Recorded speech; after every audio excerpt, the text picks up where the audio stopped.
Hello, geography students. This is Mrs. Politsky, and I have your notes for Chapter 9, Section 3, Life in the Tropical North. So, we're going to talk a little bit about everyday life and a little bit about politics and such. So, the countries that border the Pacific and the Caribbean coast are made up of people from Europe and Africa, as well as Native Americans and people of mixed descendancy. So the Mestitos, these are people that are a combination of Native American and European descent. And they're one of the largest group, accounting for about two-thirds of all Colombians and Venezuelans. Along the Atlantic coast, the majority of peoples have a heritage from Africa or mixed African descent known as mulatto. In Suriname and Guyana, you have peoples from India that make up nearly 40% of the population. So really, this region of South America is really culturally diverse when we talk about the people and where they're coming from. Spanish is the official language of Ecuador, Colombia, and Venezuela, but in these countries, native languages are also spoken. In Guyana, English, because of the British, is spoken. In Suriname, Dutch, because at one time it was a Dutch colony. That is spoken. French Guiana, obviously French, because it is still kind of a colony of France.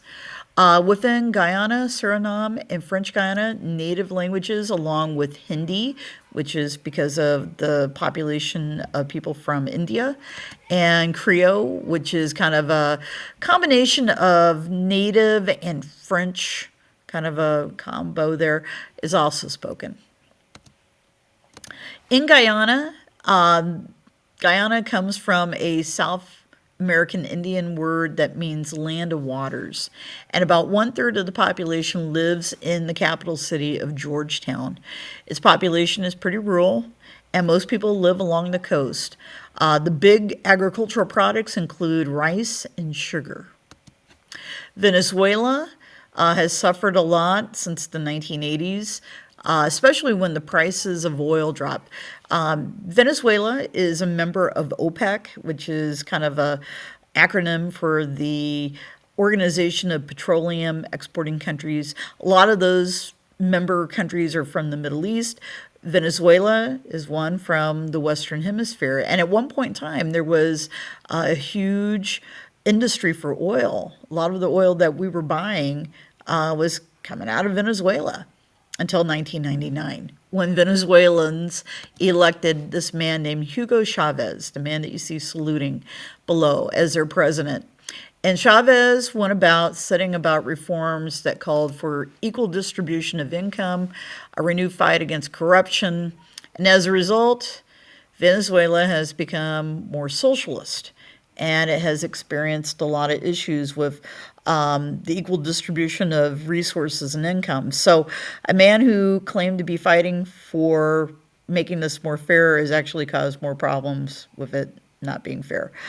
Chavez died a number of years ago from cancer, and he was replaced by another fella that is also a socialist that has continued his policies. So Chavez won support from the working class, but the upper and middle class citizens opposed his policies.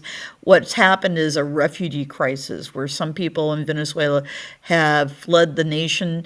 There's a picture of a grocery store, and note the lack of things on the shelf because there isn't things to buy, and because of the lack of food, people have left. A lot of people have gone to neighboring countries of Colombia.